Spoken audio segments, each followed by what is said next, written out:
দেড় বছরের মধ্যে নির্বাচন আয়োজনে অন্তর্বর্তী সরকারকে পূর্ণ সমর্থন দেবেন বাংলাদেশের সেনাপ্রধান জেনারেল ওয়াকারুজ্জামান। রয়টার্সকে দেয়া এক সাক্ষাৎকারে এমন মন্তব্য করেন তিনি। প্রধান উপদেষ্টা ডক্টর মোহাম্মদ ইউনূসের মিশন সম্পন্নে যে কোনো পরিস্থিতিতে পাশে থাকার অঙ্গীকার করেন তিনি। বাংলাদেশের রাজনীতিতে সেনাবাহিনী হস্তক্ষেপ করবে না এমন কথাও বলেন ওয়াকারুজ্জামান। স্যান্ডেলিনা সো রূপচর্চায় আভিজাত্য। ৫ আগস্ট শেখ হাসিনা সরকারের পতনের দিন গণমাধ্যমের সামনে দেশের জন্য সেনাবাহিনীর ভূমিকা রাখার কথা স্পষ্ট জানান জেনারেল ওয়াকারুজ্জামান।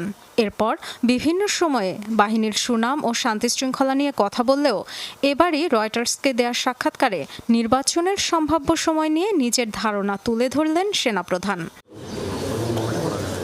জেনারেল ওয়াকার মনে করেন, ১.৫ বছরের মধ্যে গণতান্ত্রিক সরকারের হাতে ক্ষমতা হস্তান্তর হওয়া উচিত। এ বিষয়ে সবাইকে ধৈর্য ধরার আহ্বানও জানান।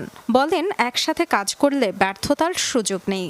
আমাকে জিজ্ঞেস করলে বলবো, এই সময়সীমার মধ্যে একটি গণতান্ত্রিক প্রক্রিয়ায় প্রবেশ করা উচিত। সেনাপ্রধান বলেন, রাষ্ট্র পরিচালনা ও নির্বাচনী ব্যবস্থার সংস্কারে অন্তর্বর্তী সরকারের কাজে পূর্ণ সমর্থন দেবেন তিনি।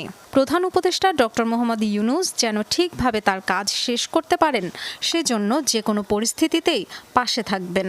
যে কোনো পরিস্থিতিতেই আমি তার পাশে থাকব, যাতে তিনি তার মিশন সুষ্ঠুভাবে শেষ করতে পারেন। প্রধান উপদেষ্টার সঙ্গে প্রতি সপ্তাহে বৈঠক হয় উল্লেখ করে ওয়াকারুজ্জামান জানান, দুজনের মধ্যে সুসম্পর্কের কথা। আমাদের মধ্যে খুব ভালো সম্পর্ক রয়েছে। আমি নিশ্চিত একসাথে কাজ করলে ব্যর্থ হওয়ার কোনো কারণ নেই। সামরিক বাহিনীকে রাজনৈতিক প্রভাব মুক্ত রাখতে একটি রূপরেখা তৈরির কথা জানিয়েছেন সেনাপ্রধান। বাহিনীর কোনো সদস্যের অপরাধে অভিযোগ খতিয়ে দেখা হচ্ছে বলেও জানান তিনি। কেউ দোষী সাব্যস্ত হলে অবশ্যই ব্যবস্থা নেবেন। আমি এমন কিছু করব না যা আমাদের প্রতিষ্ঠানের জন্য ক্ষতিকর। আমি একজন পেশাদার সৈন্য, সামরিক বাহিনীকেও পেশাদার রাখতে চাই।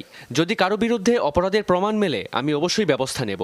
রাজনৈতিক উদ্দেশ্য হাসিলে সামরিক বাহিনীকে ব্যবহার করা উচিত নয়। একজন সেনার রাজনীতিতে জড়ানো উচিত নয়। বাংলাদেশের সশস্ত্র বাহিনী কাজ করে প্রতিরক্ষা মন্ত্রণালয়ের অধীনে। সাধারণত প্রধানমন্ত্রী যিনি থাকেন, তিনিই পালন করেন এই মন্ত্রণালয়ের দায়িত্ব।